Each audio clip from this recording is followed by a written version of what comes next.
للہ رب العالمین والصلاة والسلام علی سید المرسلین وعلی آلہ وصحبہ اجمعین، اما بعد۔ صحیح بخاری کے اندر ابو ہریرہ رضی اللہ تعالیٰ عنہ سے مروی ہے، فرماتے ہیں کہ اللہ کے رسول صلی اللہ علیہ وسلم نے اللہ تبارک و تعالیٰ سے روایت کیا ہے،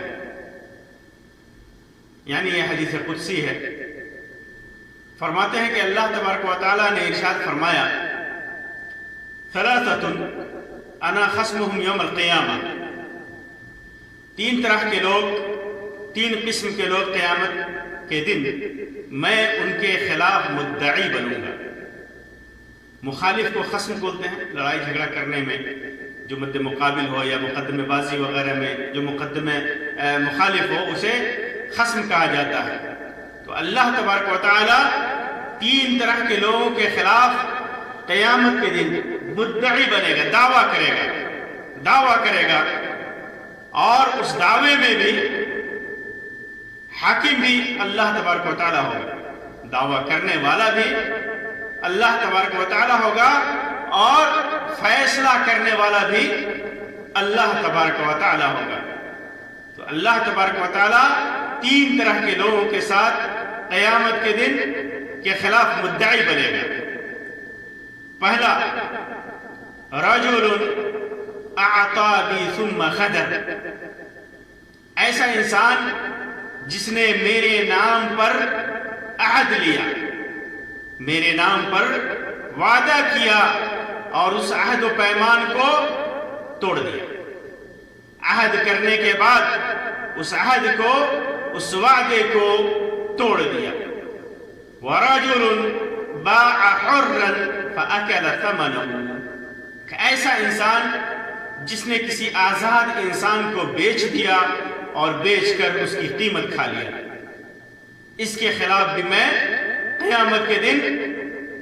مدعی بنوں گا۔ اور تیسرا، وَرَجُلٌ اسْتَأْجَرَ أَجِيرًا، ایسا آدمی جس نے کوئی مزدور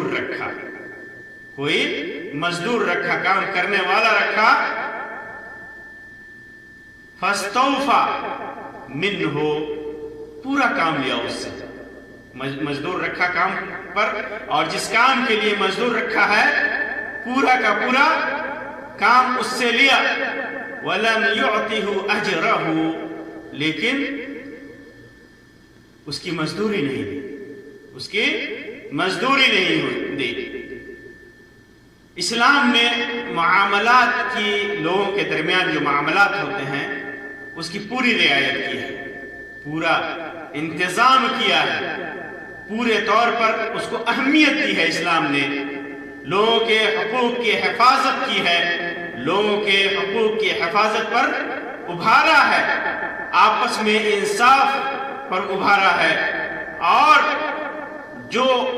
حقوق کے اندر جو کمی آتی ہے اس سے اللہ تبارک و تعالیٰ نے ڈرایا ہے، اسلام نے ڈرایا ہے، اور اس کے برے انجام کو بتایا ہے۔ اس حدیث میں اللہ کے رسول صلی اللہ علیہ وسلم نے اللہ تبارک و تعالیٰ سے روایت کیا ہے کہ اللہ تبارک و تعالیٰ تین قسم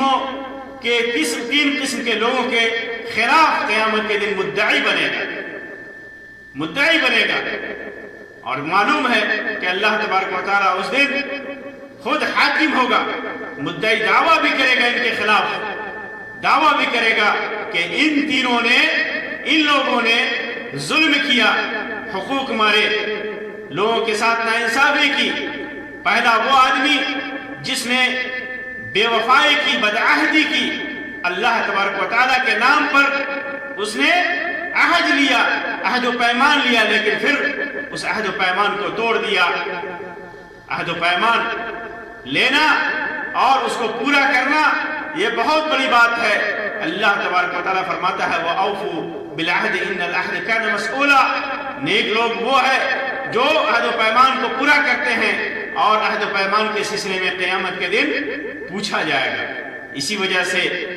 جو آدمی عہد توڑ دیتا ہے اس کی بڑی فضیحت ہوگی قیامت کے دن۔ صحیحین کے اندر، صحیح بخاری اور صحیح مسلم کے اندر روایت ہے، اللہ کے رسول صلی اللہ علیہ وسلم نے ارشاد فرمایا لِكُلِّ خَادِرٍ لِوَاءٌ يَوْمَ الْقِيَامَةِ يُعْرَفُ بِهِ،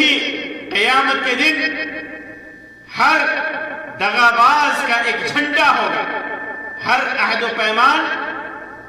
توڑنے والے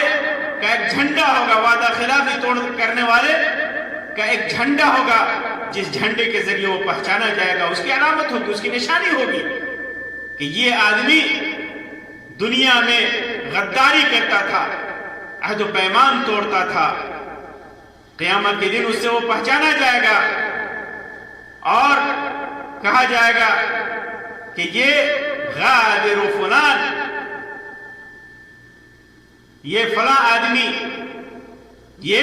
فلاں آدمی کی غداری ہے، غداری کی علامت ہے۔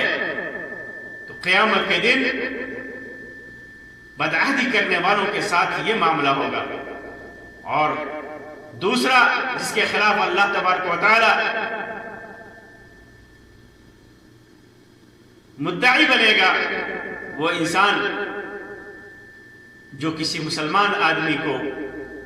جو آزاد ہے پکڑ کر کے بیچ دیتا ہے اور پھر اس کی قیمت کھاتا ہے۔ اللہ تبارک و تعالیٰ نے انسان کو آزاد پیدا کیا ہے،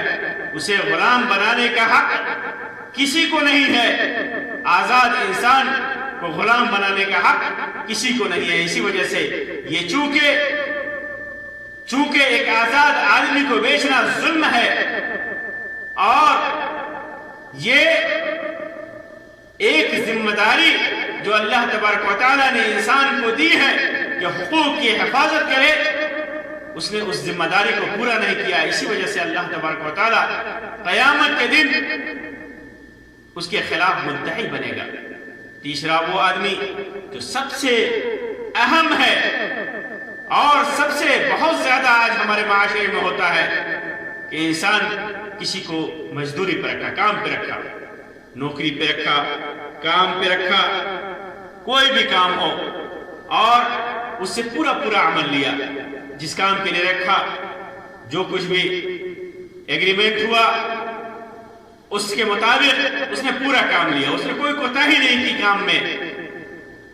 پھر اس کے بعد جب مزدوری دینے کا وقت آیا، اس کو تنخواہ دینے کا وقت آیا، تو اس کی مزدوری نہیں دیتا ہے، یا مزدوری میں سے کاٹ لیتا ہے بہانے کر کے، جبکہ اس مزدور نے پوری امانت داری کے ساتھ اس کے کام کو کیا ہے۔ تو چونکہ اس نے امانت داری دکھائی اور اس کو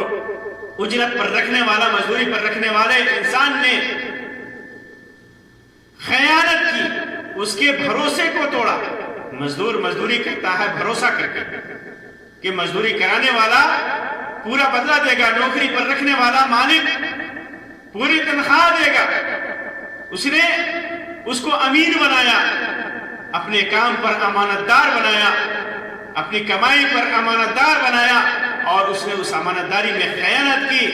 بغیر عوض کے، بغیر مزدوری کے، بغیر تنخواہ کے اس سے کام لیا، اور اس کے حق کو باطل کے ساتھ کھا